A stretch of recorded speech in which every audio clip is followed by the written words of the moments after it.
Good morning. আজকে সরস্বতী পুজো আর আজকে একদম হলুদ টলুদ দিয়ে মেখে স্নান করে চলে গেছিলাম ওর বাড়ি। আর গিয়ে দেখি ও একদম রেডি, আর কারণ আজকে ওর হাতে খড়ি যে এই সুন্দর স্লেটটা ওর এক পিসিমণি ওকে গিফট করেছে, আজকে ও এটাতেই লিখবে।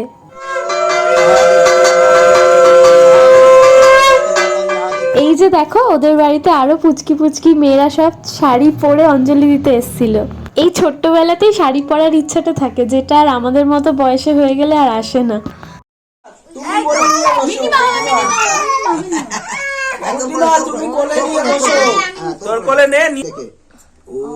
আমার দিকে না, তোমার দিকে ঘোরাও। ক লেখো, খ লেখো, গ লেখো, ঘ লেখো। দেখছো সবাইকে দেখতে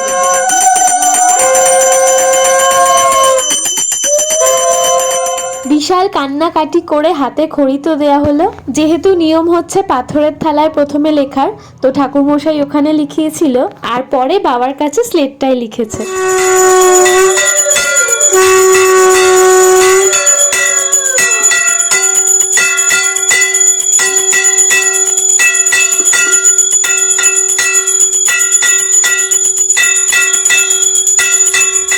ওখানে পুজো টুজো সেরে আমরা চলে গেছিলাম শানের বাড়ি। আমরা প্রত্যেকবার শানের বাড়িতেই অঞ্জলি দিই, আর যেহেতু এবার অদ্রিতি অঞ্জলি দেবে, তাই এবার পাপাইদের বাড়িতেও সরস্বতী পুজো শুরু হলো। আর পুজোর শেষে আমি এরকম এক থালা ফল নিয়ে খেতে বসে পড়েছিলাম।